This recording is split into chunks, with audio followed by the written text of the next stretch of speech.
All right, all right. Shabbat shalom, Zion, to the brothers and sisters scattered to the four corners.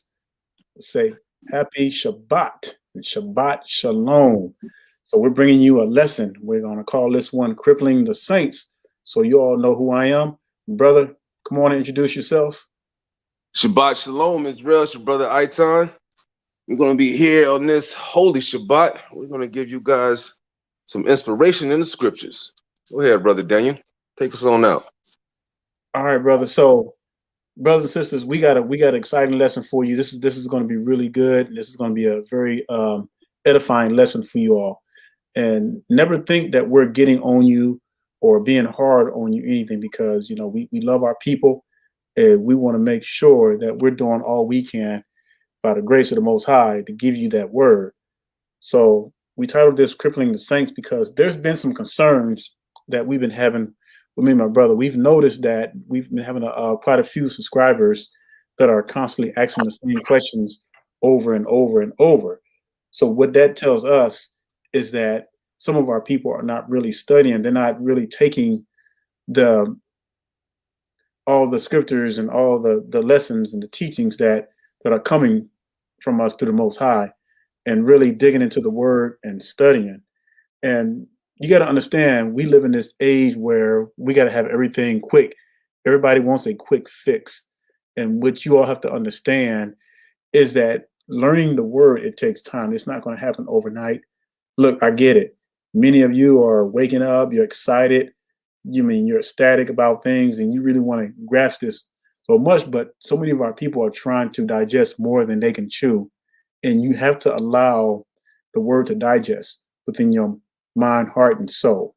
So this scripture you see right here, ever learning and never able to come to the knowledge of the truth.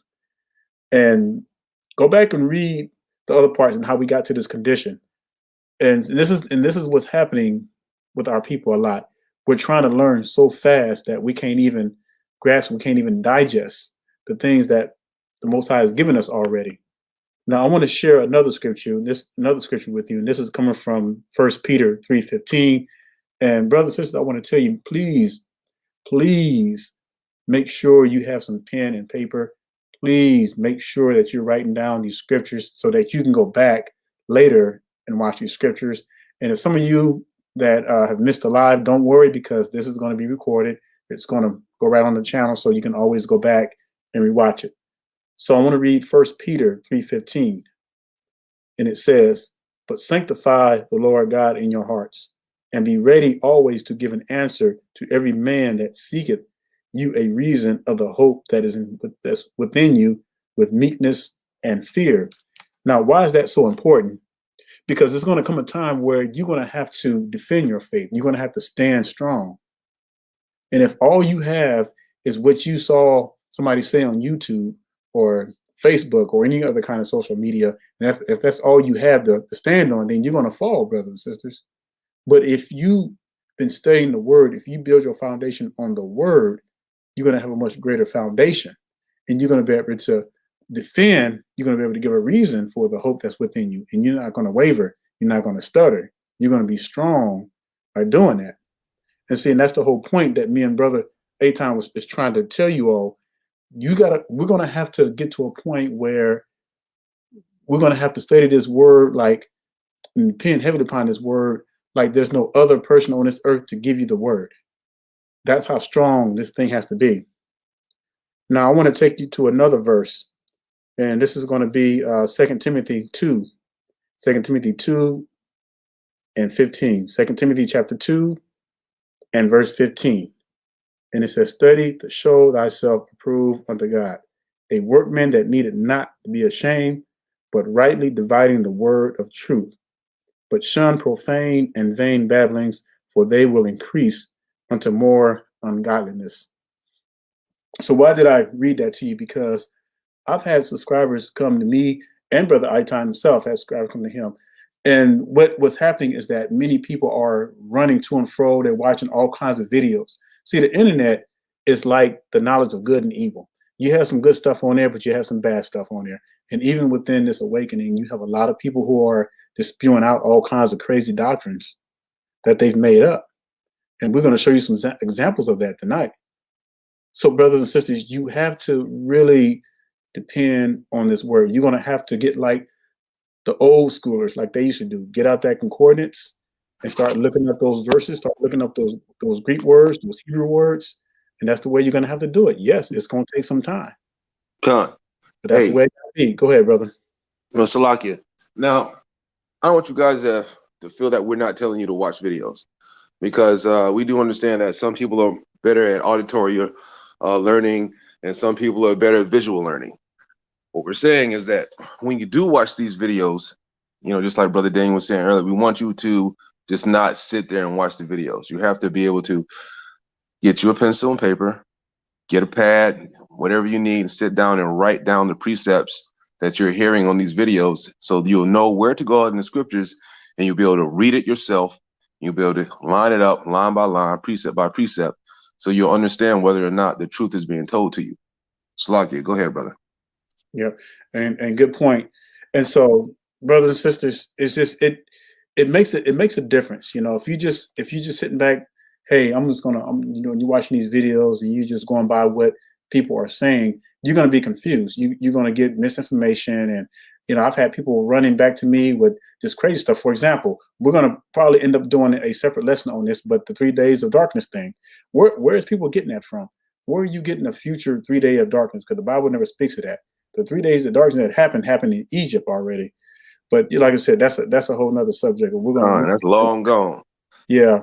But people, it's like every year I get subscribers that come to me, you know, with that stuff. And then every year for the last 3 years, you know what I'm saying? So, brothers and sisters, that tells us that you know, some of our people aren't really getting into this word and really rightly dividing the word of truth like they should. They're just depending on other people.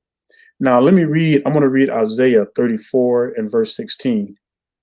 And then, brother, after that, if you got some things to add on, come on Well, in. you know what? Before we after you get done reading that, I think it'll be a good idea for us to put that video up. That would be like a prime example of people not reading the scriptures themselves and listening to the idiocy of someone else that'll lead them down the path of folly. Absolutely. All right. So the scripture is going to be Isaiah 34 and 16. Again, make sure you're writing these down. Isaiah chapter 34 and verse 16. And again, if we're saying the scriptures too quickly, just you can always go back and re-look at the scriptures. It says, "Seek ye out the book of the Lord and read. No one of these shall fail. None shall want her mate. For my mouth it hath commanded, and his spirit it hath gathered them." And that's coming from Isaiah 34:16. And it's something about that word, brothers and sisters. When you start really reading it, you got to practice it. That's the thing. You got to put it into practice. Yes, it's going to seem kind of like, wow, I don't get this. That's why you have to start comparing. Get you some flashcards. Get you some flashcards and start writing them down. Many of you got smartphones. You can use your little notes on your phone. You know, you got all kinds of apps and things like that that you can use to help with the scriptures. But I'm gonna tell you the key thing about learning scriptures, and that's repetitive. That's repetitive. Repetitive. You got to constantly repeat it, repeat it, repeat it. That's how you get it. Just like anything you learn. So there's a vid I want to share with you all. And so let me pull up the title of it, because some of you probably seen this one before, but the title of it is called "Israeli Government to Expel Dozens of African Hebrew, Prompting Community to Appeal Decision." Now, there's a reason why we're going to play this video, because we're going to explain something after you see it, but we're going to show you that how people sometimes who claim that the Lord or God or the Most High has given them something or given them a vision has always failed in various aspects. And so we want you to understand that you can't just go and run after and follow anybody just because they sound good or just because they have a good sound bite. You know, you got to check that out for yourself. So let me go ahead and pull that up. And while I'm pulling that, brother, go ahead and you got some things you want to interject in there. God. Well, as you guys watch this video, I want you guys to think about the scriptures that you should know within your heart, and that you should have memorized by now. If you at least been in the faith, maybe at least a year. If you at least been in the faith within a year, you should have precepts and scriptures already in the back of your head that you should know that when you see things like this on TV or on YouTube, where you have brothers or sisters that are out there, they're trying to convince you to do things that are not biblical, like the flea doctrine. They're trying to get you to go places where you're not supposed to go. When it says in the scripture that the Hamashiach is going to come rescue us from everywhere, right? So I see the video's already queued up, so I'm going to shut my mouth now and let the video play. Go ahead, Brother Daniel. And y'all listen to this video. Listen to what the brother's saying, and listen. We're gonna talk about this because it's disgusting. It really is. I'm just gonna play it and let y'all hear it. And brother, let me know if you can hear this. Heard of the African Hebrew Israelites? Well, they are a sect of Black Americans who began moving to Israel in the late 1960s, claiming to be descendants. Did y'all hear that? Can you hear it? God, I can hear it. Can y'all hear it? I think they can. If they can hear it, yeah. Yep, I got a thumbs up. Okay, so we go ahead and start that back over again. Heard of the African Hebrew Israelites? Well, they are a sect of Black Americans who began moving to Israel in the late 1960s, claiming to be descendants of the ancient Israelites. They're known for religious practices that include veganism and polygamy, and number about 3,000 people here in Israel, most of whom live in the southern desert town of Dimona. Now, most have received permanent residency under arrangements with the Israeli government, but now at least 46 families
All right, Salaki Israel, we're going to go ahead and rewind it. I don't think everybody can hear it.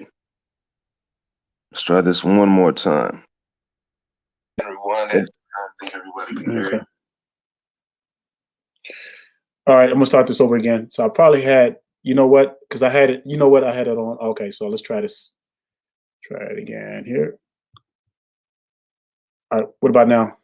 Heard of the African Hebrew Israelites? Well, they are a sect of Black Americans who began moving to Israel in the late 1960s, claiming to be descendants of the ancient Israelites. They're known for religious practices that include veganism and polygamy, and number about 3,000 people here in Israel, most of whom live in the southern desert town of Dimona.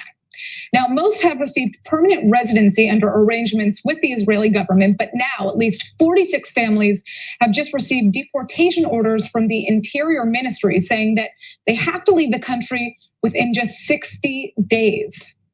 Well, we have Prince Emmanuel Ben Yehuda joining us from Dimona itself. He's the national spokesman for the African Hebrew Israelites of Jerusalem. So first of all, tell us more about your community and when this movement to Israel began. Well, thank you very much, Natasha, for having us on this evening. Well, there's a very rich history of tribes across Africa tracing their descendants to the land of Israel. And it also extends into the Americas, where many of the tribes were taken during the slave trade. In fact, there's a book by Professor James Landing out of the University of Chicago called Black Judaism and the History of an American Movement, which traces the presence of African Americans who trace their descendants to Israel back to the 1500s.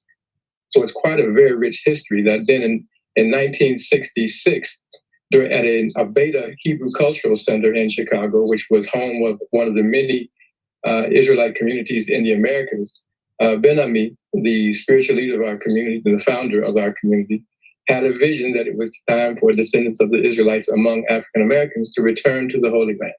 And a year later, in 1967, He led 350 members of the community back into Liberia for 2.5 years. And then in 1969, the first members of the community began to come back into Israel. Right. And that was our beginning back home. So this is a community that now plays a significant role in Israel. Can you tell us about what kind of role the African Hebrew Israelites play here in Israeli society? Do members of your community go to the army? Do they feel Israeli? Well, this is our home. We're thoroughly involved. I mean, after a rocky start those first couple of years, we've become very much a part of the fabric of Israeli society. You see us everywhere you go. We work with the foreign ministry in the areas of Haspara. We have sent young people to Eurovision. Our children, as you said, serve in the army. We've represented Israel in academic and cultural and sports events around the world. When you turn on the television, you see our young people in Miruta Million and Israeli Ninja. So we're very much a part of every element of society as you look across the country. We're employed in various areas. This is our home, and this is where we've grown up together. So why are we seeing the Israeli government now issuing deportation orders to families? That's a good question, especially after the fact that for the last almost 10 years, we've been reaching out to government offices, especially the Ministry of Interior, hoping to resolve problem cases that have surfaced.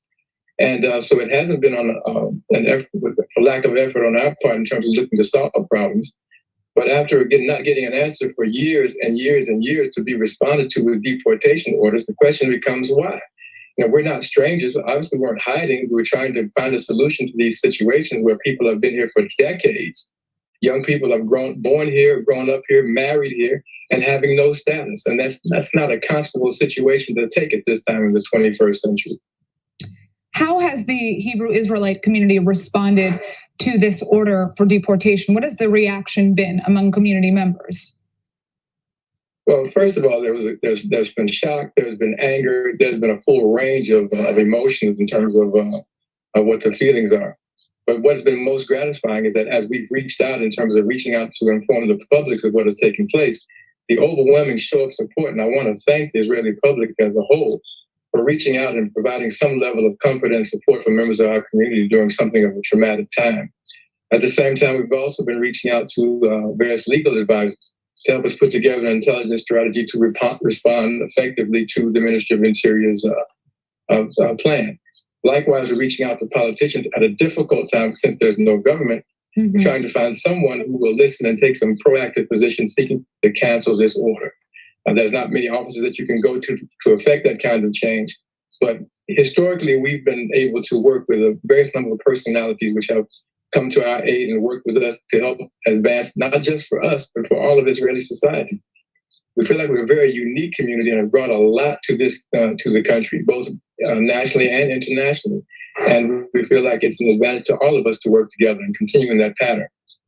So, if there was any message that you could send to the Israeli government and to people who are watching this and want to learn more about your community and understand its role here in Israel, what would that be?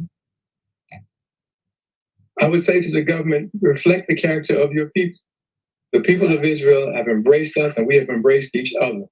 And if the government would likewise do the same, we would be able to continue to work together and show forth a great deal of light to the rest of the world, which is being torn apart by racial hatred, religious hatred, and all kinds of divisions being played out on our screens every day and on the news programs. So I would say, reflect the character of your people, reach out and embrace us, work together with us and solve problems, and let's show the world the character of Israel. All right. Well, I would like to thank you for joining us and kind of giving us some background about your community. I also want to just quickly ask, are we seeing a movement of Hebrew Israelites, Black Israelites outside of the country who are interested in coming to Israel still? I think every Israelite around the world, not just Black ones, but white ones, are interested in coming to Israel. The world is in such turmoil, I think it also turns people's eyes towards Israel much more readily. Mm-hmm. I think it's a great opportunity, more so than anything else for us, to show the character of this country and the character of its people. I mean, Israel is much more than a discussion about intifada or occupation or conflict. There's a rich history, there's rich life, and there are things worth living and worth sharing here. Our community in Dimona has sought to be a microcosm of that. We try to create what we would call the sane society, where every institution in our community reflects an ability to contribute to the improvement of someone's health. from organic agriculture to veganism to positive music to only natural clothes. So we say, let's be that difference maker in the world.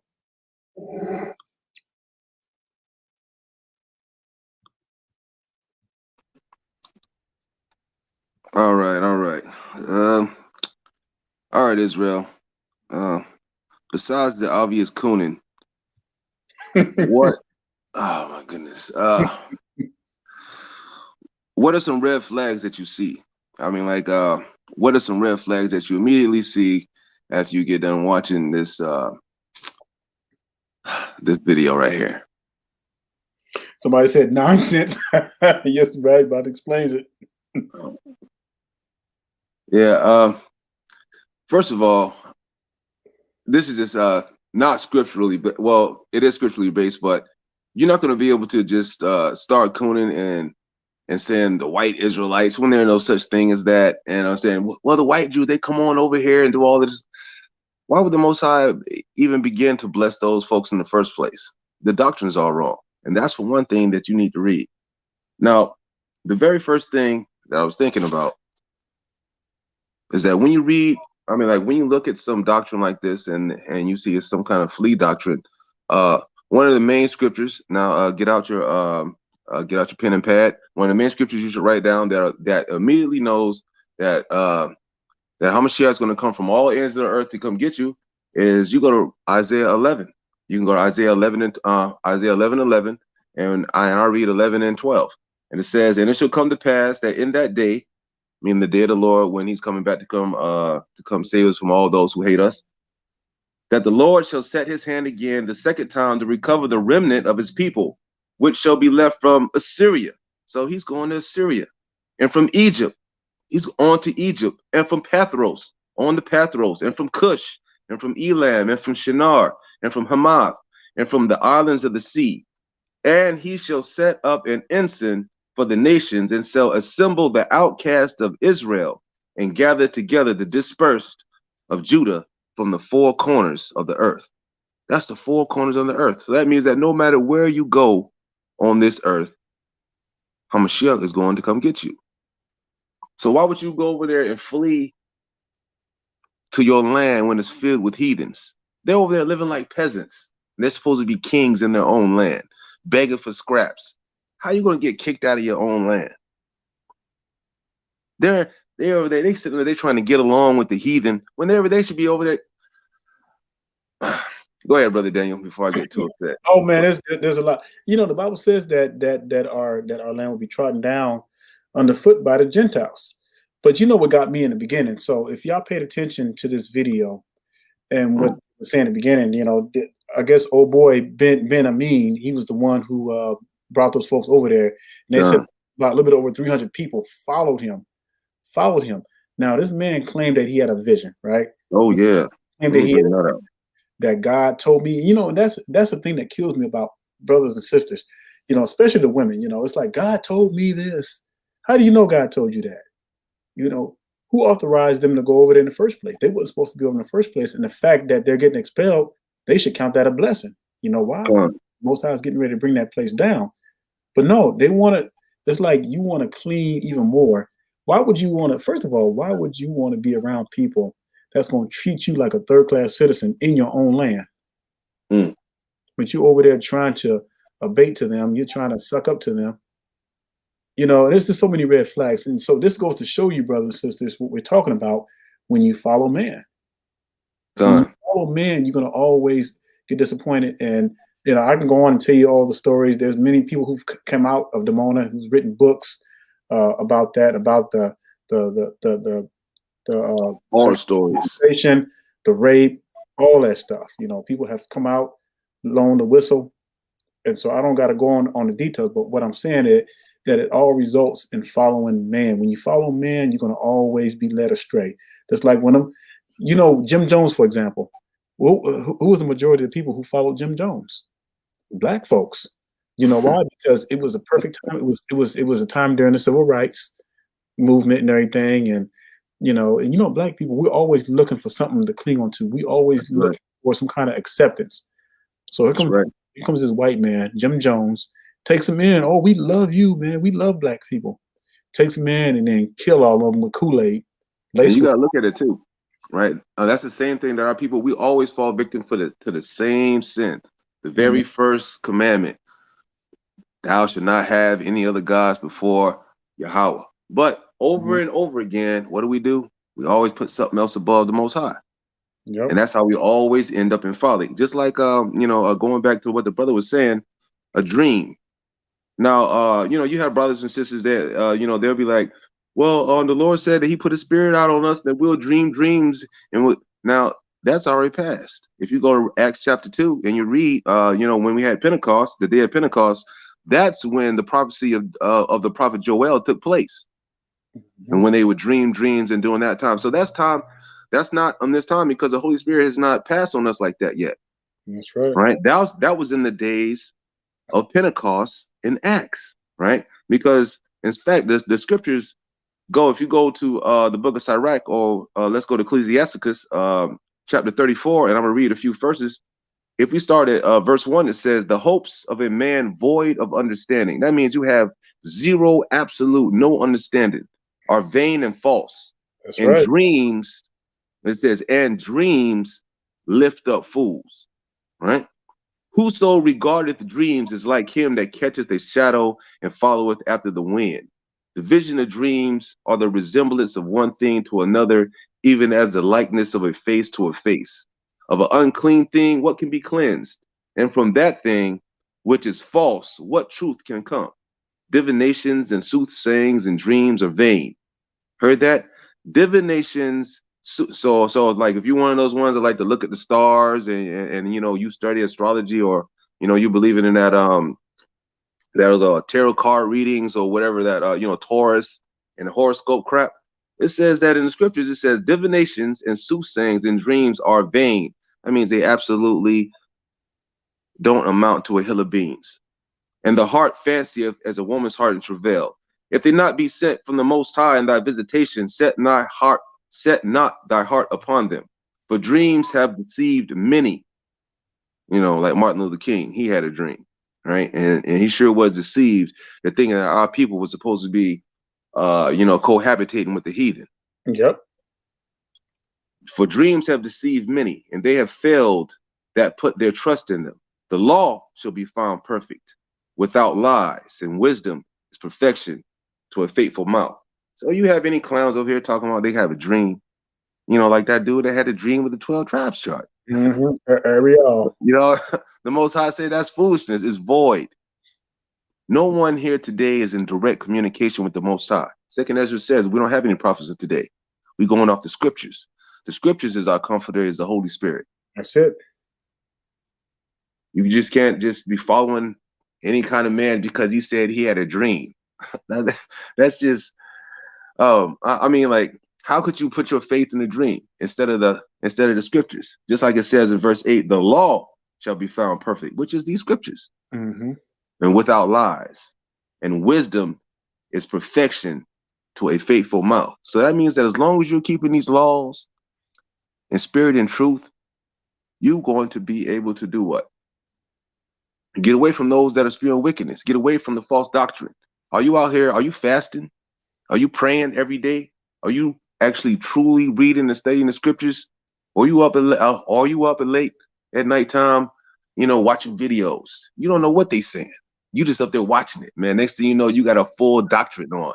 You thinking that you can be resurrected a whole bunch of times, and right next to you, you could be talking to King David, because that brother might be a resurrected King David. The amount of folly that I've heard, the amount of folly that I've heard on social media, and people are actually eating this stuff up. They're believing it. They are actually believing it. They believe that the Most High's son was born from the seed of a man. Like Hamashiach's going to come for Mary taking back shots. That stuff does not make sense. That's wicked beyond measure. In order for you to even, that's lust is involved. Lust is involved. That stuff is wicked. Hamashiach, if the Most High was able to, if they were able to make man out of sand, right? You know what I'm saying? Just out of dirt, he was able to make a man. So why would he need, Joseph, Joseph's seed to make, the Lord? That doesn't make any sense. Especially if the curses follow through our seed line, he doesn't come from that. It's just plain simple study of the scriptures that if you sit down and actually read what the Bible is saying, will not fall into the same old lazy spiritual, ways that we have been in the past, because that's exactly how we got tricked into Christianity. Sitting there in the pulpit, sitting there in the pews, just listening to what the preachers say. I bet you a lot of people don't even know that heaven has 12 gates. They'll sit there and they'll listen to Pastor Porkchop all day and Pastor Pepperoni, and he'll tell them, hey, there's one big gate for everybody to get in. But if you read Revelation 21:12, it tells you what? There's 12 gates with our names even on them for the 12 tribes of Israel. So if you're not from the 12 tribes of Israel, where's your gate to get in? This stuff is simple mathematics, simple truth that everyone can read about. It's no doctrine that me and Brother Daniel know any more than any more of you. Only thing we do is actually read the scriptures. Just like the first scripture brother brought out. We got to read the Bible. Go ahead, brother. It reminds you, that you brought that up. It reminds me of the parable of the sower. When y'all get a chance, go back and read that. Look it up. Parable of the sower. When seeds were planted amongst thorns, and the thorns came and they choked the word, and that's what's happening to a lot of our people. They've been choked by the word and everything. Look up Matthew 13. Just read the whole chapter through Matthew 13 and all the way through the whole chapter, and you'll see the parable of the sower. But that's what's happening, brothers and sisters. We're getting to a point, like I said, we're living in this microwave faith kind of thing. We think that we just want to get something real quick and easy, but you don't want to work for it. When the Most High, when the Most High, when they had to hold up Moses' arms, they had to hold his arms up for a long time. That means they had to work. It wasn't going to just come easy like that. Moses had to work. Funny though, but it's like that. Anything you do, you look at all the professional sports players or any profession.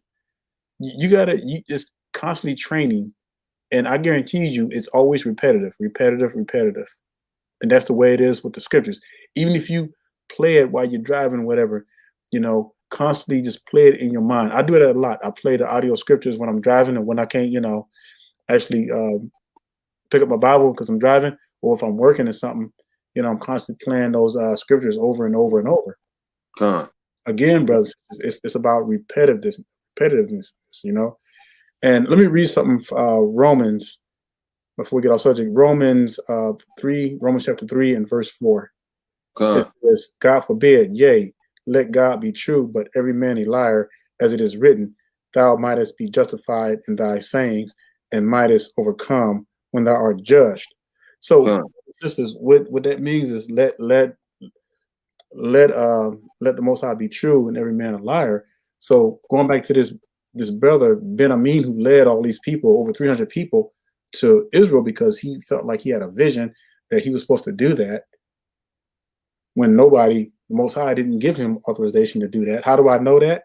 It's because all the things that happened afterwards. And you look at them now. So now they're being kicked out. Y'all better thank the Most High that he is even considering you guys to kick you out. And it's not that we're not saying, Salakia, it's not that we're saying do not watch any videos, because that's not what we're telling you guys. We're telling you that if you do watch videos, you have to study to show yourself approved. That means you have to read, take notes, understand what they're saying, write down the precepts, and go to the scriptures and read yourself. You have to read yourself. That's the thing that we're asking you guys.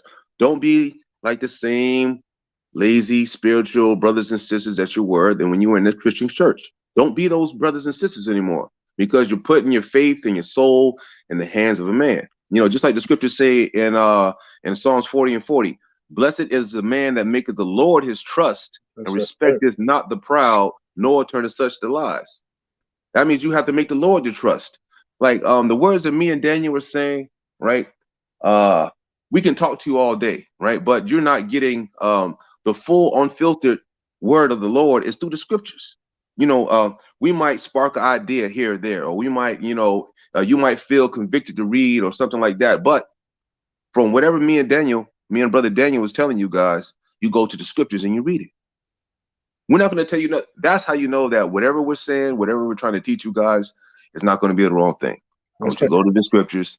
I want you to read. I want you to follow along. I want you to write those precepts out. And then so you can read and get it. Because just like just like Brother Daniel was saying earlier about the parable of the sower, everyone that he gives you something, right? Once you get the truth, and that's what your understanding of the truth. The Lord, he gives you the truth. Now, if you're not doing anything with the truth that the Lord, gives you, matter of fact, let's go to James chapter 1, and I'll go to I think it's 22, and I'll start at verse 22. Give me 1 second. It says, "Be ye doers of the word, and not hearers only, deceiving your own selves." Because once you start doing the work, you're going to start believing. That shows that you have faith and that you believe because you're starting to do the work. Now, if you're just sitting there, listening to videos, you're not taking no notes, you're not believing anything, you're going to be that very last one in the scriptures when it says of the parable of the sower. What did the Most High do to him? He destroyed him. He took everything he had, and he took his life as well. If you really want to break down the scriptures, this is saying that the Lord's going to take everything from you. You're not going to have nothing left. Mm-hmm. That's because you can't be just hearers of the word only. And it says, if there be a hearer of the word and not a doer, he is like unto a man beholding his natural face in a glass. For he beholdeth himself and goeth his way, and straightway forgetteth what manner of man he was. But whoso looketh into the perfect law of liberty and continueth therein.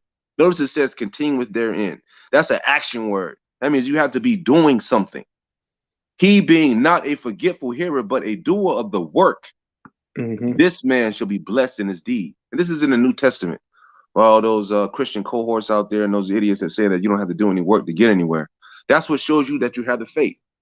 If you have, that's why it says faith is dead without works, because if you have the faith, you're going to do the law. You're going to do the works that are associated with the law. Love your brother as you love yourself. That means what? Going out and doing the work. Hey, let me add something to that to support what you were saying. Now, what Brother Eitan was saying is so profound. Be ye doers of the word, not hearers only. Like, let me give you an example of what that looks like. So I'm gonna use your one of your videos on your channel, for example. Like you did the one on Cain, son of Adam. So let's say you brothers, let's say you had a group of brothers, sisters, they watched the video, but instead of taking notes and whatever, they just chewing some popcorn, right? Chewing some popcorn. I'm gonna watch this, I'm gonna fall asleep on this. Well, what have you learned? What have you gained? But the difference is when you take those verses, all the verses that he gave you, and he put on his lesson, you take those verses, you say, okay, let me study this for myself. Let me look up, let me proof check this and everything and go over it. That's the big difference between just hearing, just doing, and then versus just hearing it, because people just hear the word. That's it. Again, we're not telling you to don't watch videos, but it's just too many of our people that's just hearing the word only, and that's it. It's easy. It's easy to claim, hey, I know who I am. I'm an awakened Israelite. Okay, that's all good and dandy, but what are you doing? What are you doing to show the work? Because remember what the Hamashiach did to that fig tree when it wasn't producing no fruit. He cursed it, and it withered up and died. Now, to follow up what Brother Daniel was saying, just so you know that if you go to Colossians 2:8, it says, "Beware lest any man spoil you through vain philosophy." Salakia. Beware lest any man spoil you through philosophy and vain deceit, after the traditions of men, after the rudiments of the world, and not after Christ. That's the exact same thing the brother Daniel was saying. You have to watch what these guys are saying. By able to watch what everyone is saying, you have to study the word yourself. That way you cannot be tricked through any kind of made up philosophy. Brothers can't just be, putting commandments on you that the Lord didn't say. You would know because you're reading the scriptures. Go ahead, brother. All right. Let's look at 1 John. Let's see. Let me get there right quick. It's 1 John 4:1. 1 John 4:1. All right. So if you got a pen, go ahead and write this verse down. First John, first book of John, chapter 4 and verse 1.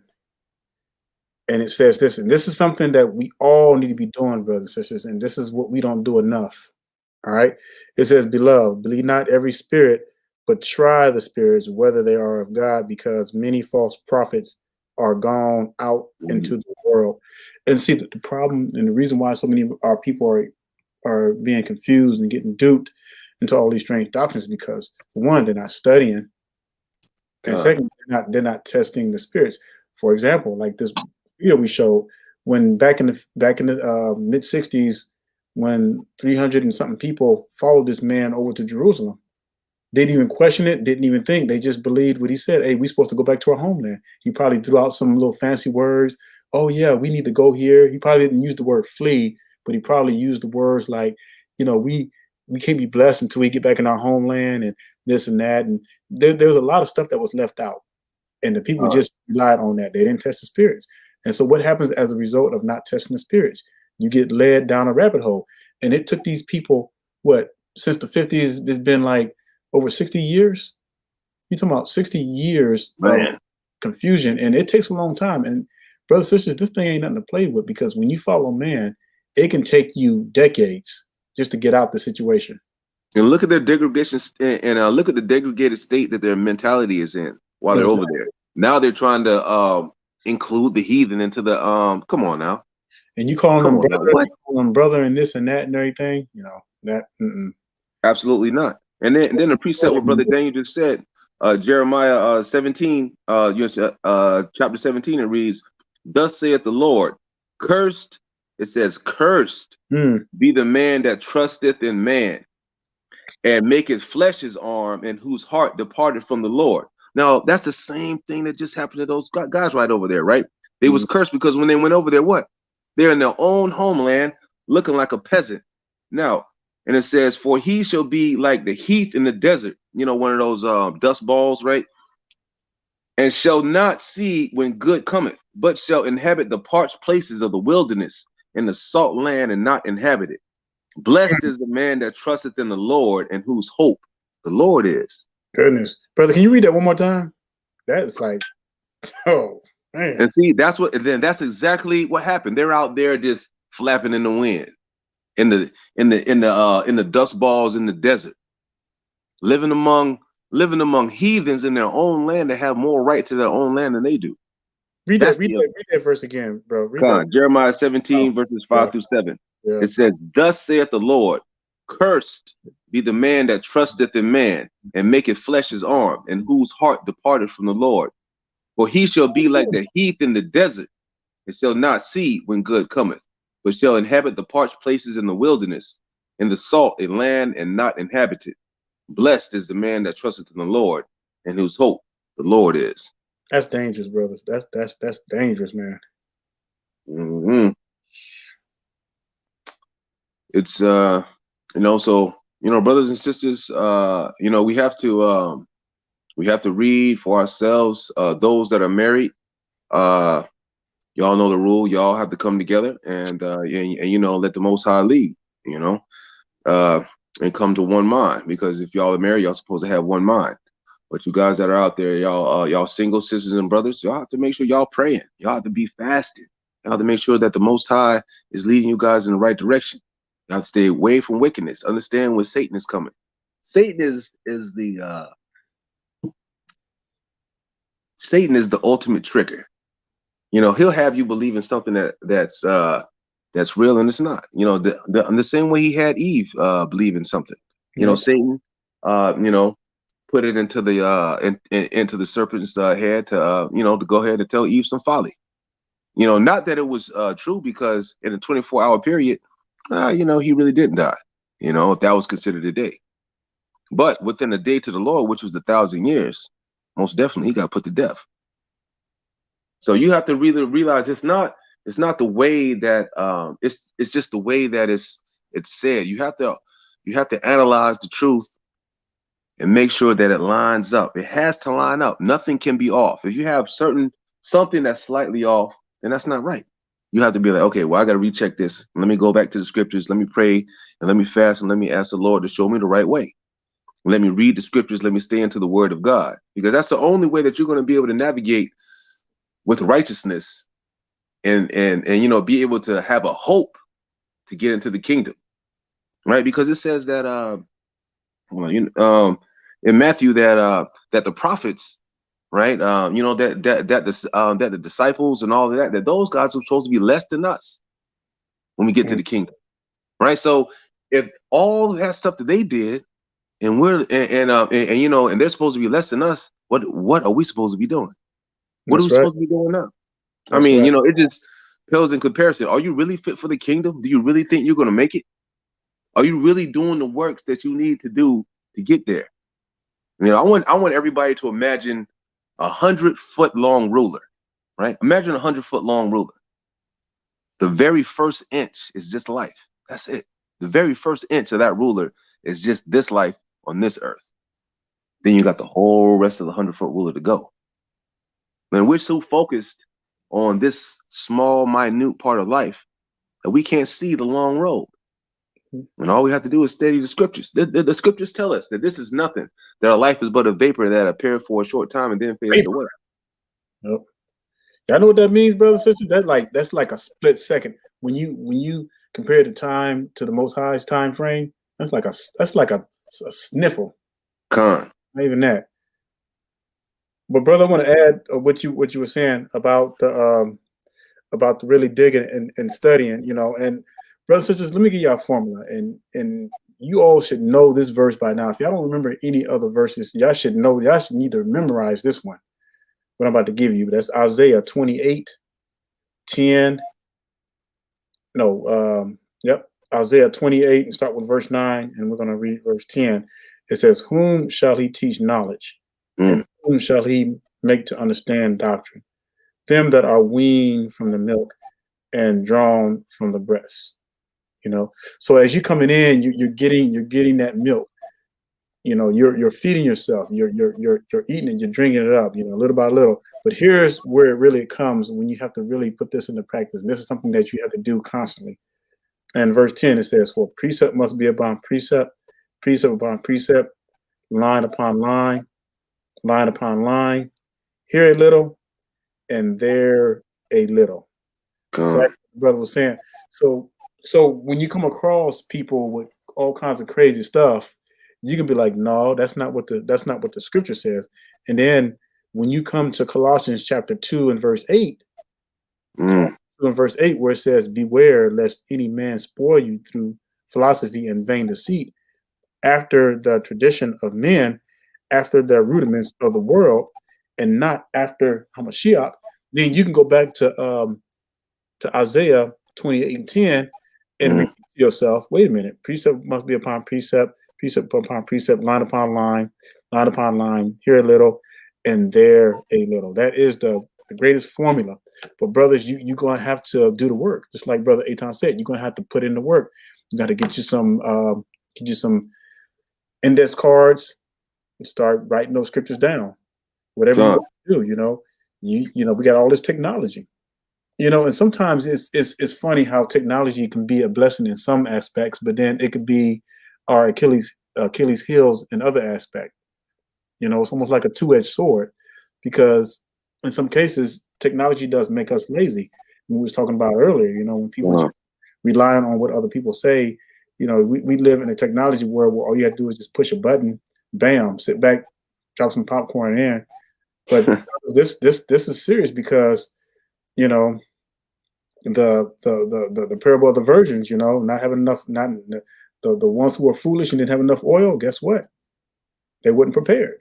Con. And you know what? Just a few pointers, right?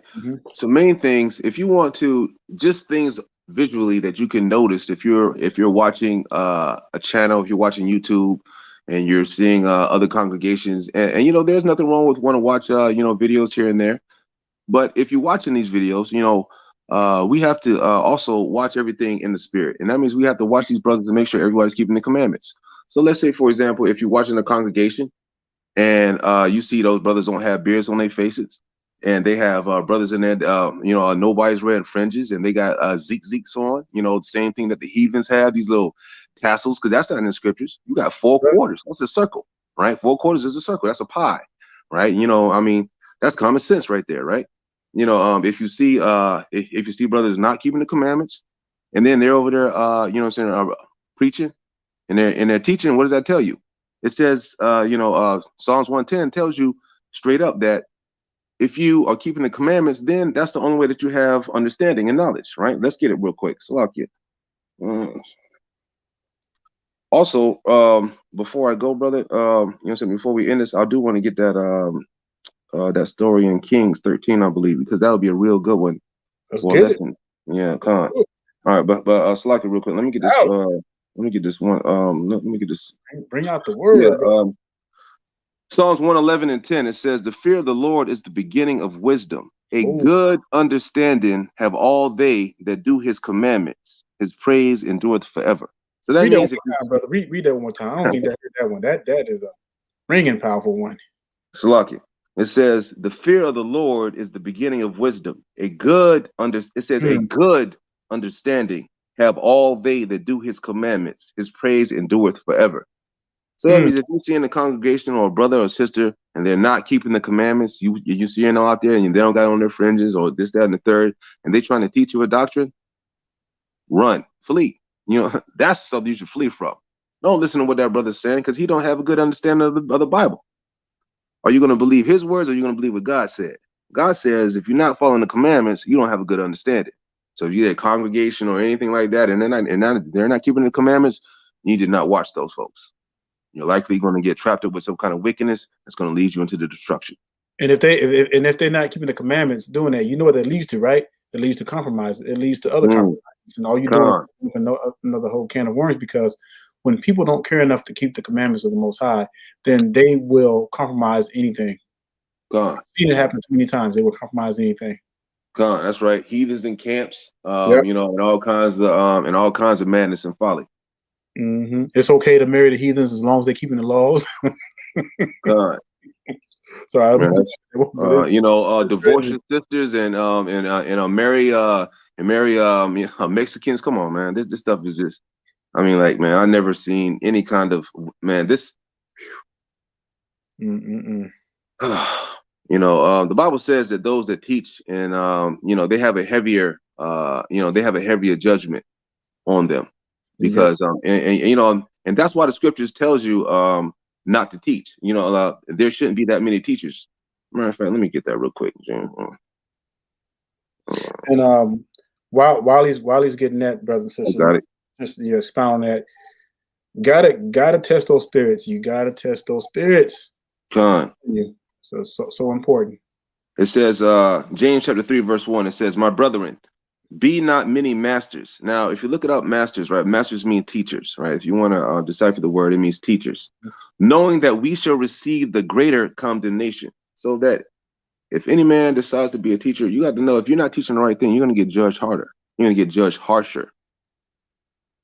Your ticket to get into the kingdom is going to come harder. So you got to make sure that you're studying these scriptures out here before you decide to try to, spread doctrines. Because if you don't, you're going to be out here believing all kinds of foolishness. Like you can get resurrected a whole bunch of times. Well, Christ came from the Joseph. Exactly. I just can't stop, man. This stuff is but this is outrageously wicked. And this is why me and Brother Aton, we're not quick to just throw out videos, because we research what we do. We make sure that it's lining up with the scriptures, and we're not going to just throw you trash out there, because we want you to test everything. Even us, we want you to test the spirits, test what we're saying, and everything. That's why we give you the scriptures. We don't just talk and talk and talk. We're gonna throw a lot of scriptures in there so that you can have some tools to work with, so you can start building up your precepts. And if you look at it, right, even if you go read the Gospels, I encourage you. I sincerely encourage you to read the Gospels, and you see the Hamashiach, what he did. They traveled around and they taught. They weren't teaching the same people over and over again. That's why the disciples were paired up 2 by 2. The apostles, they were paired up 2 by 2. Hey, Go over here and teach. Go over there and teach. Go over there and teach. You're not teaching the same people over and over again. You know, you guys are supposed to listen, right? Take what you learned, read the scriptures, then you guys go teach some folks. You see what I'm saying? It's like everybody should have some kind of, you should be able to link somebody to the truth.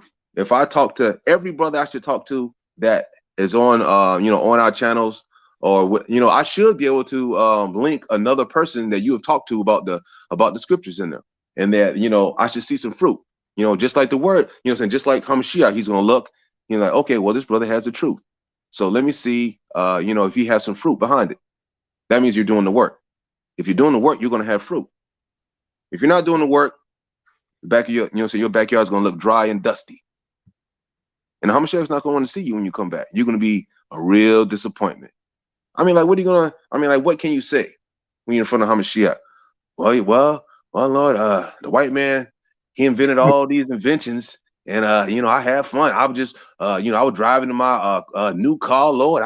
I worked the white man job, and he said I couldn't be off on the holy days. man, just imagine how stupid you're gonna look when you get up there, man, saying some stupidness like that. I mean, I just can't even, man. That's why you got to do this work. This life right here is just a test. You gotta look at it as just a test. That's why Satan is the adversary. You have in every test, in every battle, any war, you always have an adversary to test you. That's what it is, to test you, to see if you're good enough, to see if you can make the cut. Hamashiach is not going to have no sorry, slothful, rubbing your hands together. And you're not doing anything. You're not doing nothing for him. Mm-hmm. Now, this man that went and got spit on, beat on, got crucified by some heathens, got his own people turned against him. Man, he even had to come down from the right hand of the Most High into a dusty, fleshly body. And he had to get put to death for us. That's a lot of stuff, man. You can't, and you telling me you can't go home and read and study? You telling me that you can't, study and at least, tell maybe at least one person a day about the scriptures? I don't know, man. Mm-hmm. Again, brothers and sisters, it's about repetitiveness. You got to keep practicing these righteous acts. When you practice something, you practice it over and over.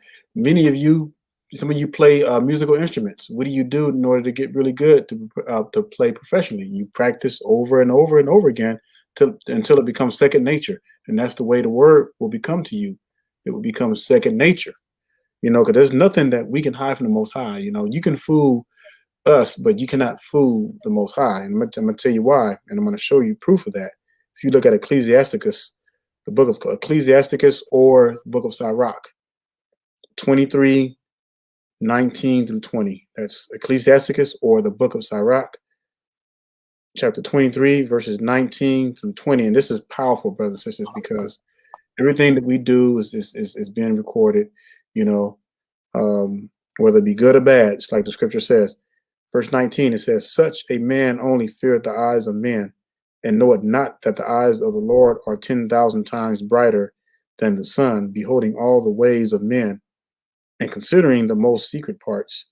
Verse 20, he knew all things ere ever they were created, so also after they were perfected, he looked upon them all. So, brothers and sisters, everything that we do is being recorded. So it behooves us to really be honest with ourselves, be honest with the Most High. And if you don't get something, that's why you email us. Email us. Hey, look, there's something I don't understand. I get emails all the time, and that's what I live for. I'm constantly checking my emails, and because I got people who are asking questions about things, and I'm able to interact with them. So that's when we encourage that. So just if you don't understand, hit us up, email us. That's right. And I want to give you some techniques you can use too. Some people that online, like you have online concordances, you have online what you call it, the Blue Letter Bible. That's pretty good. I use that a lot and everything. So there's a lot of sources you can use that's going to help you, especially when you're dealing with subjects and everything. But again, brothers and sisters, it's going to take time. It's not going to just happen overnight. And I know many of you are just waking up and you're really excited about this truth, and rightly so, but again, you got to give it time to really seek in, and you just have to stick with the word. Again, I'll reiterate, we're not telling you you shouldn't watch any YouTube videos at all, but you got to be able to discern the spirits. You got to be able to test the spirits. If you feel like, I'll put it this way, if you don't feel like that you're on a solid foundation, then you shouldn't be watching other videos at all. You should just stick with what you know and the people you trust watching. God, read the first 5 books. Yep. Pray, study. Read the first 5 books. Read the book of Sirach. Read Proverbs. Study. Just study and pray. Stay in those first 5 books until you get the history and to see what we went through to get where we're at. Because if you don't know where we've been at, you're not going to know where we're going. And that's just a fact. Yep. You want to go to, I think we'll go to, this right here is going to be a prime example of what happens when you listen to other people and you don't trust the Lord. So we're going to go to 1 Kings chapter 13. I want everybody to write this down. Yep. 1 Kings chapter 13, right? This whole chapter is just basically about what happens when you listen to somebody else and you don't keep trust in what the Lord has told you. This is a powerful one too. All right, and I'm gonna start in the beginning. It says, "And behold, there came a man out of God, Salakia. And behold, there came a man of God out of Judah by the word of the Lord unto Bethel. And Jeroboam stood by the altar to burn incense, and he cried against the altar of the word of the Lord and said, O altar, altar, thus saith the Lord, behold, a child shall be born into the house of David, Josiah by name, and upon these shall he offer the priest of the high places to burnt incense upon thee, and men's bones shall be burnt upon thee. And he gave a sign the same day, saying, This is a sign which the Lord has spoken. Behold, the altar shall be rent, and ashes that are upon it shall be poured out. And it came to pass when the king Jeroboam heard the saying that the man of God, which had cried out in the altar in Bethel, that said, Put forth his hand from the altar, saying, Lay hold of him, and his hand which he put forth again him dried up, and he could not pull it out again. You know what? Let me skip down. Let me skip down. That's lucky. And please make sure you all go back and read over that. Like, all right, here we go. 5 times, when you get a chance. Okay, man. Well, let's start at 14. Salaki. Yep. Let's get down to verse 14. And it says, And went after the man of God, and found him sitting under an oak, and said unto him, Art thou a man of God, and thou comest from Judah? And he said, I am. Oh, hold up. Wait. You know what? I'm sorry. You know what we're going to do? We're going to still read it because I need to read the rest of this so you guys can understand. Okay, we're going to go back to verse 7. Salaki. It says, And the king said unto the man of God, Come home with me, and refresh thyself, and I will give thee a reward. And the man of God said unto the king, If thou wilt give me half thine house, I will not go in with thee, neither will I eat bread nor drink water for in this place. For so it was charged by me the word of the Lord, saying, Listen now. It says, For so was it charged by me by the word of the Lord, saying, Eat no bread, nor drink water, nor turn again by the same way thou camest. Right? So the Lord gave this man a commandment and said, Hey, look, don't eat bread, don't drink any water, and don't go anywhere. Just go exactly what I told you to do. Don't look to the left, don't look to the left, don't look to the right. Let's keep it going. So he went another way and returned not by the way that he came to Bethel. Now there dwelt an old prophet in Bethel. All right, another man of God, an old prophet, because all the prophets are what, right? And just like it says in Romans 9, the prophets can only be Israelites. So here we go. We got an old prophet in Bethel, and his sons came and told him all the works that the man of God had done that day in Bethel. The words which had spoken unto the king, them they told also to their father. And their father said unto them, What way went he? For the sons had seen the way the man of God which came from Judah. And he said unto his sons, Saddle me an ass. So they saddled him an ass, and he rode thereon. And went after the man of God, and found him sitting under an oak. And he said unto him, Thou art the man of God, thou comest from Judah? And he said, I am. Then he said unto him, Come home with me and eat bread. And he said, I may not return with thee, nor go in with thee. Neither will I eat bread, nor drink water with thee in this place. For it was said to me by the word of the Lord, thou shalt eat no bread, nor drink water there, nor turn again to go by the way that thou camest. Oh, stop right there, brother. And notice how that's being repeated. Again, he said it several times already. He says, for it was said. So this is serious. It says, for it was said to me by the word of the Lord that thou shalt eat no bread, nor drink water there, nor turn again or go by the way that thou camest.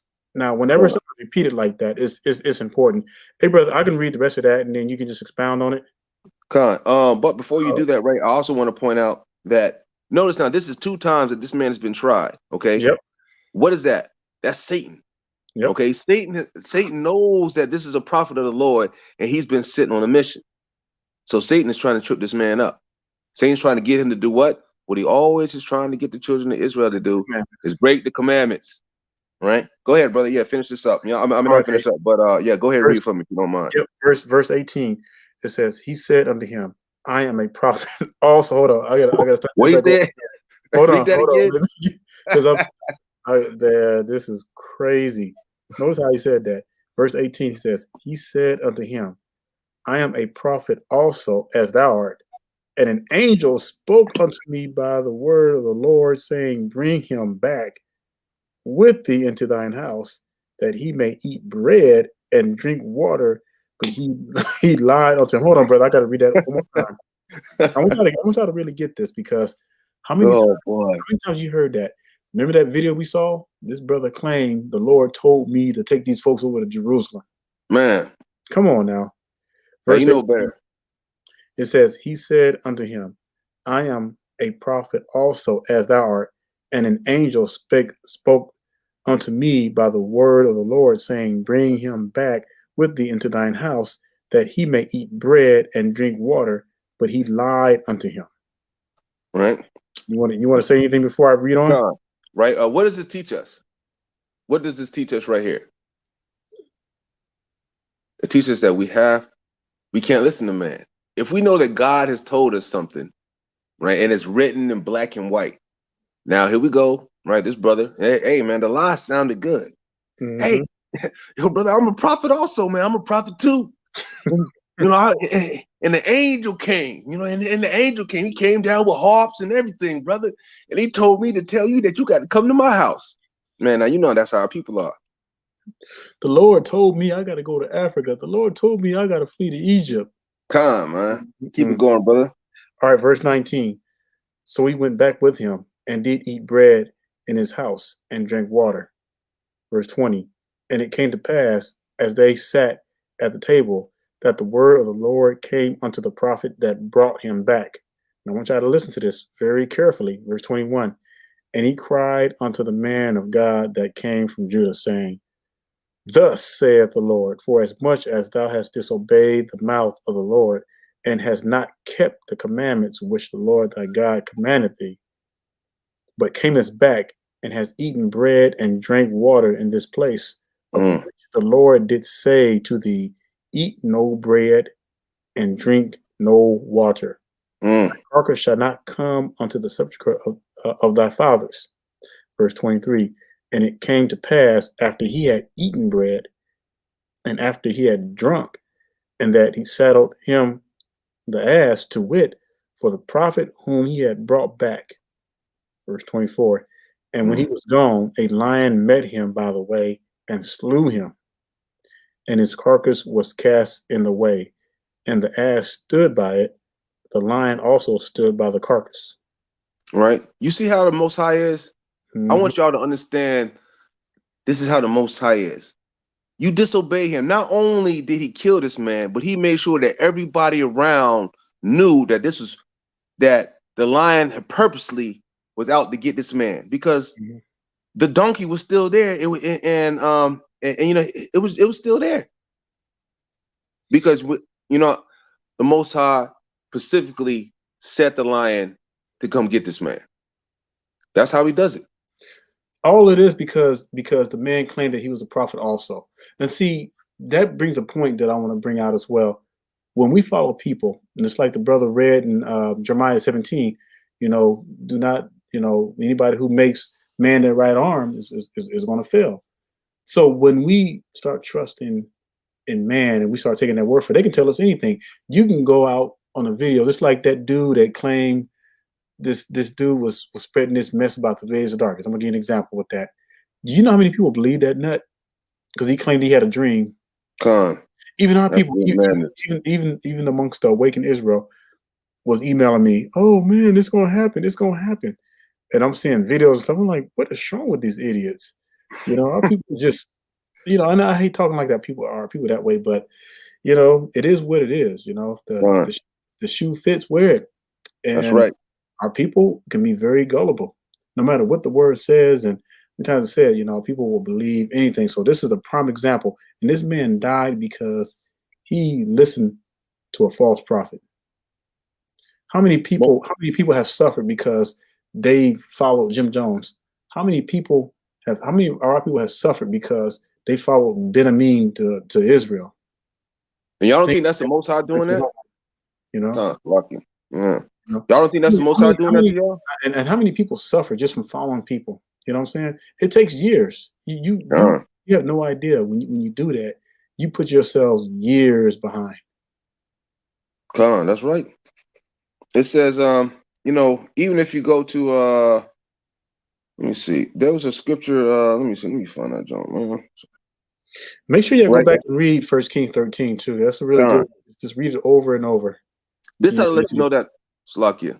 This right here lets you know that that the Most High is not playing. And definitely keep that as a bookmark, chapter 13 in Kings, 1 Kings chapter 13. Keep that as a bookmark, for example, of those that they just don't because the Most High doesn't play. If you go to Joshua chapter 24, verse 19, it says, "And Joshua said unto the people, ye cannot serve the Lord, for he is a holy God. He is a jealous God.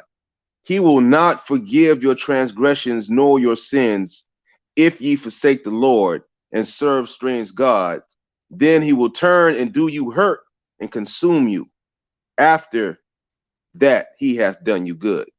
So, for example, right, you might go through life and the Lord's treating you good, but you're not keeping the commandments. Just like these brothers out here that getting shot down and killed in the streets every day.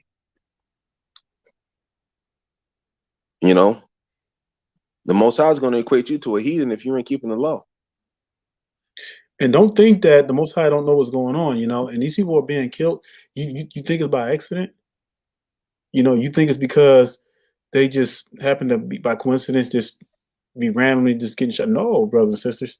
And, and I don't like I don't wish anything like that on our people, but it is what it is, and many of our people are going to be destroyed. It says Hosea 4:6, my people are destroyed for a lack of knowledge. I mean, literally. And we're seeing a destruction of many of our people because of the simple fact that we're stiff-necked and we hate the commandments. Brother, I mean, that's this plain and truth. The biggest thing that got us in trouble always was joining with the other nations, with their women, and worshiping their gods. That always led to everything else. And we're doing the same thing today. That stuff is I don't know, brother. I want to read one more verse if I can. It's in Psalms. Let me find it right quick. It's Psalms 119. So go ahead and turn to Psalms 119. Want me to read that for you? And verse 11. Yeah, Psalms 119 and verse 11. It says, "Thy word have I hid in mine heart, that I might not sin against thee." That's correct. Go ahead. It says, "Blessed art thou, O Lord. Teach me thy statutes. With my lips have I declared all the judgments of thy mouth." So when you read throughout scriptures, it's always about his laws. It's always about his commandments. Why is that? Because they're so important. they're the life. The Torah is the life of Israel, and without that, we're dead. We're nothing. You know. So when it says that I have hidden thy word in our heart that I might not sin against thee, you're not like hiding it from anybody else. What it's talking about is that you're putting that word, you're taking that word and you're constantly putting it into practice. You know, just with the verse you read where it says, James, where it says, "Be ye doers of the words and not hearers only." That's right. That's exactly what that's talking about, and it's time to start practicing that, brothers and sisters. But like, especially with everything that's going on now, we need to start practicing, putting that word into practice, not just talking about it, but doing it. That's right. Easier said than done. Just like brother fringes. What's so hard about that, brothers and sisters? Just study it, and you should want to be set apart. Why would you not want to be set apart? Why do you want to look like the other heathens? I don't want to look like heathens. People pick me out all the time because people ask me all the time. They see me. I have my shamag. I'm rocking my fringes and everything, and I'm not saying that to be bragging or anything like that. But that's what we're commanded to do. That's right. And people notice that. Like I can go into the stores, and you know what? People will remember me. You know why? They don't remember me for the fact the way I look, but it's the way I dress. And they know those fringes and everything. So they see me all the time. So, and also let's say there's another brother or sister who might not be as strong in the faith, and they may see your fringes. So how would they know that you're Israelite? How would they know that you're awakened if they don't see your fringes on? You know what I'm saying? You just thinking you walking past, the average black person, but they may be woke, but they won't know because you don't have your fringes on. That's right. Represent the Most High, and in that kind of way. So. Brothers, it's just something to think about and to really do. If you're going to really get serious about it, then the Bible says, make haste to keep his commandments. So like, and in closing, we're just telling you guys, just, when you do right, when you do listen to other people's videos, hey, we're not telling you not to do that because I understand the pull because there's a lot of like especially if you're watching camp videos or whatnot, it's all the entertainment. You see them arguing with people, this, that, and the third, and it seems and it seems calling, but really, what do you really call what do you really get from that? True, you do get that even in the camp doctrines or whatever it may be flawed as it may be, Lord, help them brothers come to a good understanding, but you see that the doctrine that we have, this faith is practically unbeatable. It's unbeatable by any other doctrine out there. That for a fact that you are the children of Israel and that you must keep the commandments. That's one thing that I do say that mostly all the camps, across the board, they do teach. They do teach that you have to keep the commandments, right? Mm-hmm. That is one thing that I do agree that across the board, we as a people, we have to keep the commandments. But what I also say is that when you're watching everybody else, and even if you are getting it for entertainment purposes, right? One thing that you're not doing is that you're not writing down the precepts. You see them brothers, they're bringing out stuff. They might be arguing with this, that, and the third. Did you go and buy you a Bible dictionary? Have you got you a concordance that you can look these things up? Have you spent money on the word? But you go spend money to get your hair done. Or you go spend money to get those new pair of Air Force Ones, or you spend money to get a new pair of Jordans. But do you spend money on the thing that's going to keep you alive forever and ever? Do you do that? Do you spend as much energy and time in the word that you do in the world? Because if you spend more time and energy in the world than you do in the word, then you have, sir, guess what, ma'am? You have created yourself an idol. You are in violation of the very first commandment. Mm-hmm. Adultery, because you have put something above the Most High. That's right. Constantly, me and Daniel talk and we read and we study and sometimes debate about stuff all the time. All the time. That's all we do is just talk about the Lord. That's all we do. We stay rooted and grounded in the truth. That way I can't be swayed from the right or to the left with any strange wind of doctrine. You got to stay rooted and grounded in this thing, because if you don't, the Satan is waiting by the wayside to pluck you right on up. He don't want you to make it. He don't want you to. That's the whole reason why he was put on this earth, is to be your adversary, is to weed out the weaklings, to get them out. We don't want any weaklings in the kingdom. You got to go. Salaki, go ahead, Doc. So at this time, we want to just ask anybody if they got any questions, because this is something we're going to do each after each live lesson. We're going to always entertain questions, and so this is your time now that ask your question and everything. Now, I did see a question, brother. Someone asked. Let me go back up and look at it right quick. Was it pertaining to the lesson?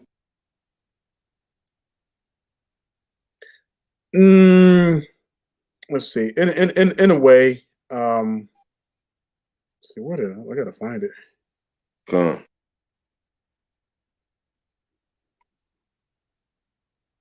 Somebody asks, is it okay to call your husband? Is it a sin to call your husband Lord or something like that? I done lost it now. Can't find it. But I do want to address that. So before I answer that, I'm gonna pull up the Blue Letter Bible. Okay, I'm gonna pull it up for everybody can see it. Because this is what we're gonna deal with. So we're gonna make sure you understand the meaning of the word Lord and why it was used that way. Why the wives were referred to their husbands as Lord. Let me share the screen right quick. No, because there are lords many, as there are gods many, but there's one Lord of lords, and there's one King of kings.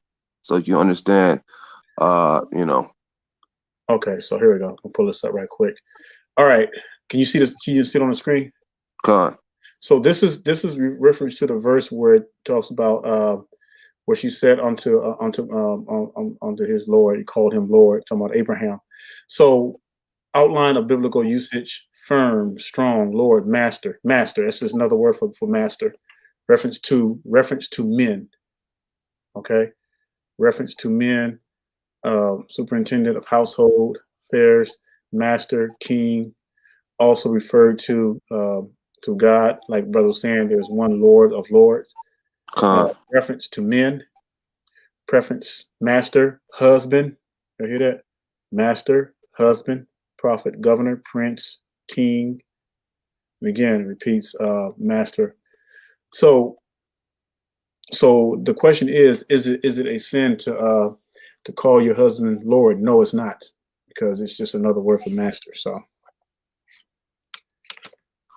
So we want you to ask questions pertaining to the lessons, but if there are some questions that we can deal with, because we want to make sure that we're staying on the subject at hand. That was a good question too, but me and my brother, and I'm not like trying to brag, but we're we ain't no beginners in this word, so we can we can pretty much answer any questions that you have, but just make sure that they're respectful questions. So Talakia, just to give an example, let's say for example you go to Genesis 18 and you read where it says 12 and 13. It has Sarah herself calling Abraham Lord, and it says therefore Sarah laughed with herself, saying, "Oh, I'm Salakia." That's when she's actually talking to the Lord herself, and she was she was rebuked for actually going in the other room and trying to say that, but Lord, I'm not going to be pregnant. And he said, hold up now, I know what's going on. Hey, pull up that scripture real quick where she said to her Lord, where he called her Lord or whatever. It's nothing like nowadays the world is so confused that we get so caught up in titles. And you think that if I call him Lord, that means I'm just a peasant or something. No, we have to the men that you're a man that you're going to marry, or if you decide to call that's going to be a man of righteousness. You know what I'm saying? I mean, like sisters, you have to be circumspect about who you pick for a mate. You have to go by the fruit. Go by the fruits of the spirit. If this is a good brother and he's doing the works of the Lord, you're gonna see some fruit. Now, if you got a brother that's he's not showing any fruit, that means he's not keeping the faith, he's not doing the works, then does that brother deserve to be called Lord? No. Man, 9 times out of 10, if you get with that brother, you know, you're going to be marked for destruction because he's not going to be able to lead you in the right direction. So it's not about titles or anything like that. It's about just keeping the commandments. You know, nobody says you have to call anyone Lord. That was just, you know, she loved her husband so much to the point that, you know, she felt that, you know, calling him Lord was a avid title. After all, you know, he had an army, he trained himself and all kinds of things. So, you know, that was what it was. Right, but to make the point though, it's not a sin to call your husband Lord. So that's the point that we want to bring out. And I saw another question on here, and I think the brother already addressed that. But we'll look at it again. So it says this is coming from, I don't know if I pronounce that name right, Arveli Rue. It says, is it true that the real Israel is in South Africa? I don't know what you mean by that. Do you mean Israelites? It says, is it true that the real Israel is in South Africa? I think you might be saying is Israel in South Africa, or is he saying, you might want to clarify that. Are you saying that you're talking about the Israelites or Israel? So what? I think they're talking about the landmass itself, probably referring to that prophecy about heaven supposed to be a wilderness or something like that. But you got to realize that it also said that the time of the Gentiles, that right now when the Hamashiach was given that prophecy, he went through the whole line, right down to telling the apostles they're going well, you know, it was really tough for the apostles to hear. Well, I mean for the disciples to hear, because Hamashiach told them the whole timeline. It was like, hey, well, guess what? You know, you're gonna die for following me. So, you know, you guys better be prepared for that. And after you die, but don't worry though, you know, so for following me, y'all guys are not going to really die. Y'all gonna, you know, y'all gonna be able to get the kingdom. Y'all gonna stay alive. But you know, it's going to happen. You know, on the time of the Gentiles has got to be fulfilled. He was just telling them, you know, segments of time that have to be fulfilled before that is time. So as far as South Africa, no, it's going to be trodden down by the Gentiles, right? It's going and in that sense, it was meaning the natural Gentiles and not the Gentiles as far as the 10 tribes. So go ahead, brother. Yeah. All right, I'm just looking to see if anybody else has anything. Okay.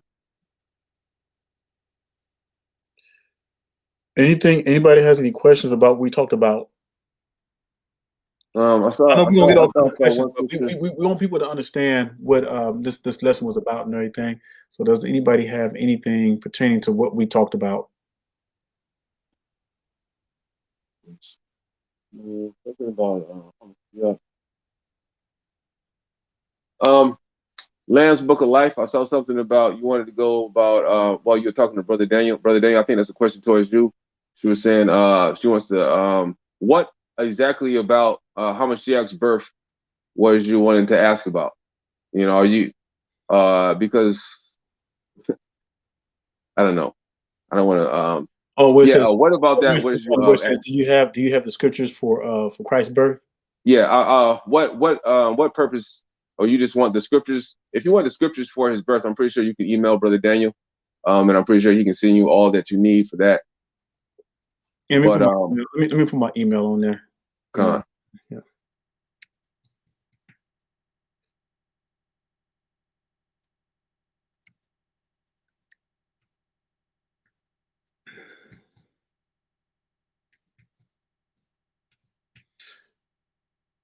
So the birth of Hamashiach, if you notice, is not celebrated, nor is it mentioned. But I can tell you, it wasn't 25th December, you know, because that's the day of Tammuz. But if we were to pinpoint a kind of close range of Hamashiach's birth, it's probably around the springtime, because that's when everything is springing forth, and the shepherds are out attending the flocks during that time too. So, but as far as a pinpoint reference to the exact date, we don't have that, unless it's somewhere that's been hidden from us, but we don't have it. Everything that we have, all the books that have been written, doesn't have that pinpoint date. And so that lets you know that his birth is not something that he's making a point. The point of this whole thing is keeping the commandments. That's right. Not his birth. And birthdays aren't important anyway. You don't see no birthdays from any prophets or anybody in the scripture. None of the prophets celebrated birthdays. None.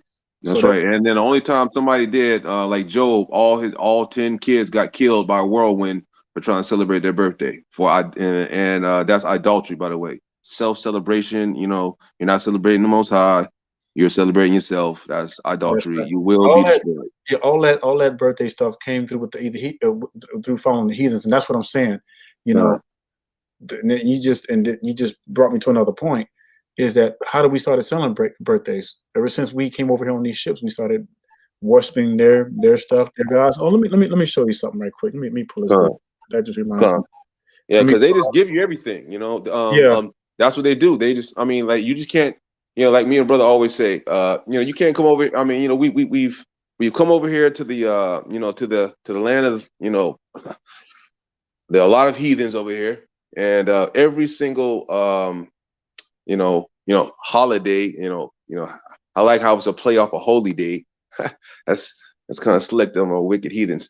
But anyways, yeah, you know, that's what they do. You know, they're giving you all these holidays. Go ahead. Y'all go to Deuteronomy 4:27 and 28, and I'm gonna tell you what's happening right now to us, you know, as we speak, because every time we mess up and every time we go astray from following the Most High, we end up being in captivity, and guess what? We end up worshiping their idols, their women. So Deuteronomy 4:27 and 28, and I'm reading this from the Sefer because I pulled it up here first. So just bear with me. Write this down if you haven't already. Deuteronomy chapter 4, verses 27 and 28. And Yahuwah shall scatter you among the nations, and ye shall be few in number amongst the heathen, whither Yahuwah shall lead you. Verse 28. And there ye shall serve other gods or other Elohims, the works of men's hands, woods and stone, which neither see nor hear nor eat nor smell. So what that's talking about. So what is our people caught up in? All kinds of religion, Buddha, Christianity, Catholicism, you know, all that stuff that is meaningless, that's going to be destroyed. Celebrating birthdays, celebrating these, I call them holidays, you know, the whole Christmas, New Year's, and the Thanksgiving, all that stuff. It's vanity. It's in vain.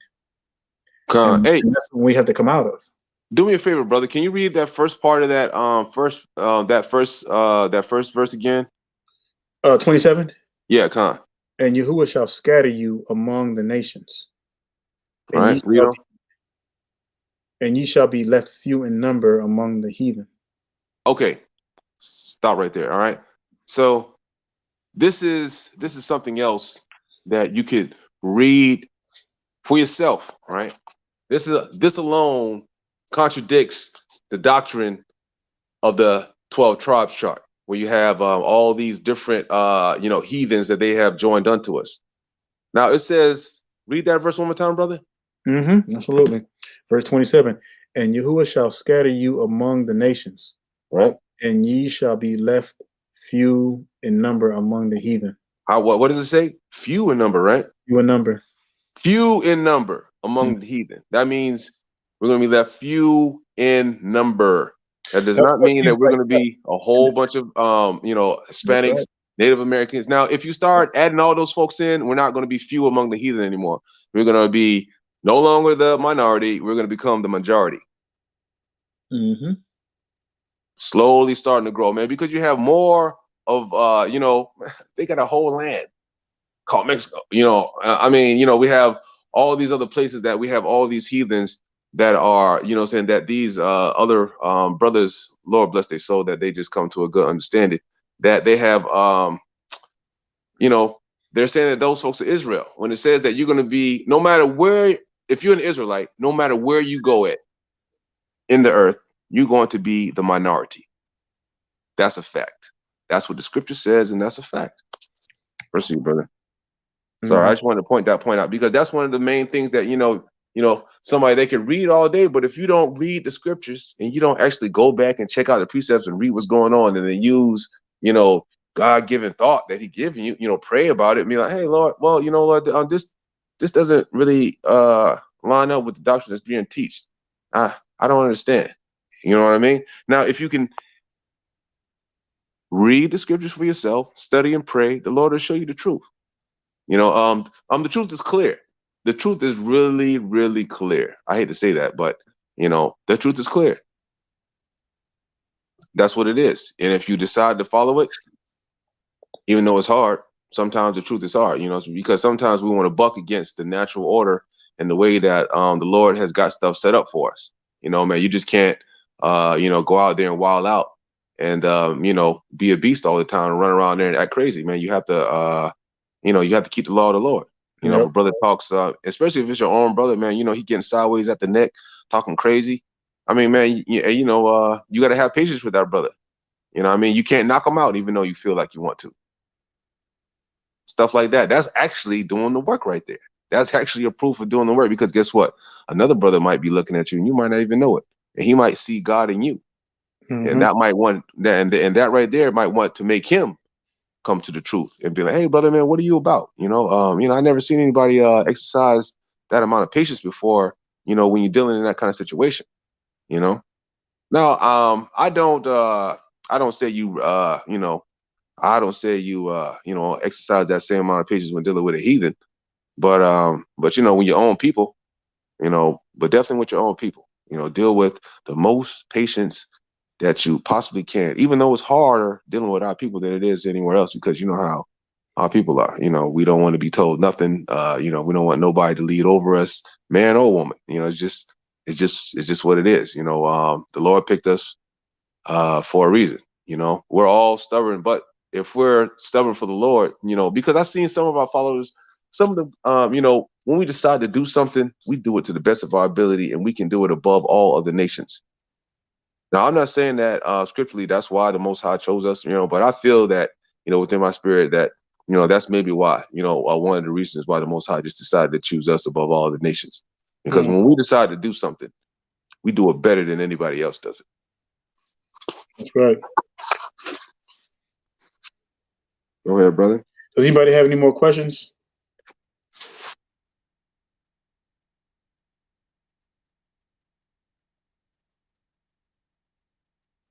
I believe that's it. Okay. So like I said, anytime we come on this channel, this channel is strictly for live videos, and we're going to be doing as by the grace of the Most High, we're going to be doing more in the near future, and just be patient with us as we grow the channel and everything. But again, we're going to also probably, we're going to not probably, but we are going to do also call-ins as well too. There will be some screening. So before you come on the air, we got to make sure that you're an Israelite, and make sure you ain't some heathen Gentile faking as an Israelite. You want to come on here and try to. That's not going to happen, because this is for Israelites only. That's right, man. Right. No, there is no such thing as spiritual Israel. No. As far as no, you have to be blood. You have to be born of the bloodline of Jacob. You had to come through the seed line of Abraham, Isaac, and Jacob. And Jacob being the the final seed line you had to come through. That's it. Was that a question somebody asked? Yeah. I saw that said, is there such thing as spirit? There is no such thing. No, there's no. That's what the Christian churches teaches. Yeah, because they don't understand about the branch. You cannot have an apple branch. You cannot have an apple tree get grafted onto an orange tree. That doesn't work. It has to be part of the same tree. Which is when you read in the text, you'll see that it is the exact same thing. They're getting grafted back onto the original tree that they fell off of. You can't. The heathens, what they've done, which makes no sense to me, is that every single book in the Bible is written by our people. So why in the world would you think that anything in there is for you if you're a heathen? I don't understand that. I just don't understand. I don't understand the logic of that. Yeah. Just because you decipher some text and all of a sudden now you think I don't understand how you think that anything in there is for you. Not one prophet is a heathen. Not nothing in there. What happened? It seems like they just avoided reading Romans 9. If you read the chapter of Romans 9, that should be everybody's homework. Go home, read the chapter of Romans 9. Just read Romans 9, study it. That chapter alone will blow out any Christianity doctrine that you ever encounter. Period. It tells you that everything is for Israelites, including the dying of Hamashiach. Yeah. Everything is for us. Hey, and also I put our email, the Mind of the Brotherhood, so that way we can if you got other serious questions too, you can email that. We check those. We check those daily. I want to address Lamb's book of life. So it says you have teachers teaching Joseph is the father of Jesus. Just confirming. So I've done a big lesson on that. So you just go through my playlist. Brother's done a lesson on that as well too. Just go through my playlist and look under. It's titled Joseph is not the pappy. Yeah, you got the camps that's teaching that. We're not going to address that now because of the sake of time. But go back and watch the lesson. Joseph is not the pappy, and I give all the precepts and the proof and everything that you need in there. And then I use the verses that the camps try to use as well too, and debunk all that stuff. So, all right, that's right. Hey, correct. Okay, ladies, sisters. There's no commandment to call your husband Lord. You know, you only call him Lord if you feel if you feel that, you know, that you want to. You know, don't make this a big thing. It's not a, you know, it is what it is. You know, if you have a righteous man, if you feel like making him feel that good that you want to call him Lord one day, not saying that you have to, because nobody has to do that. You can just call him your husband. You know, tell him you love him or whatever it is. You know, you can do that too. It's no big thing. You don't have to do anything like that. So, you know, I don't want anybody to get stuck on that. You know, we're all out here. We're all struggling. You know, we're all came from the descendants of slaves. We're all still just, you know, getting our feet out from under us, trying to build a solid foundation with this truth. So we know, you know, where we come from. Okay. So, you know, sisters, you know, stick with your man, be humble, brothers, treat your sisters like, you know, they're a part of your flesh. If that's, you know, if that's your wife or whatnot. You know, let me tell you, sister, something. Y'all may not think it, but we really need our women. When I say we need our women, we really need our women to support us. And I say that strongly because the cord has been broken. You know, I would say the third string on the cord has been broken, and that third string is the Most High. And the relationship is so bad between the brothers and the sisters that it's gotten to the point where it's almost, and I'm not going to say it's impossible, but it's almost irreparable. And for the fact that we can go back and forth and everything, but I'll just say it like this, you know, women, we need our sisters to support the brothers. Hey, you know what? I'm gonna read one thing too. Before it says, Ecclesiastes, Sirach 25, in verse 1, it says, "In three things I was beautified and stood up, but beautiful both before God and men: the unity of brethren, right? The love of neighbors, right? And let's see what the third thing is: a man and a wife that agree together." So that's important in the eyes of the Most High, right? Our divorce rate shouldn't be over, you know, almost 80%. Sisters, what's going on? We got to stay, you know, so we have to stay together. We have to build up our community together. And, you know, and I don't want to, you know, I definitely don't want to harp on this. So, you know, that's just my piece about that we have to just stay together. We have to start agreeing together, you know, and we all have to play our roles that the Most High has given us. And not truly, ones that we want. And once, I'm telling you, once the women, once they really get on board with that, you're gonna see things fly. You're gonna see things happen like we've never seen it before, because women are that women are a backbone. Absolutely. And you know, so I'm gonna say with that. But brothers, any more? One more before we head out, because we're reaching our time limit here. If you got, like I said, if you got more serious questions, I left the Mind of the Brotherhood email in the box. You can just email us if you have anything else. But I just want to say it's always a blessing to bring the word to the brothers and sisters. And again, brothers and sisters, just the whole lesson. Just please, just go back over the lesson and just make sure you completely understand what the Most High allowed us to bring to you all and everything, and go back and study it and just start working these techniques for yourselves, you know, and learning the scriptures and repeating it in your mind, you know, hiding it in your heart, repeating it, you know, and it helps to repeat it. I know some people are auditorial, you know, some people like to keep things inside, you know, however you do it, you rehearse it in your mind. When you're at work, just rehearse those scriptures in your mind constantly. You know, any situation you get in, think of a scripture that fits your situation that you're in. You know, you constantly do that, you practice it, and you'll be able to just bring up scriptures like second nature. So with that being said, then we're gonna get ready to sign off.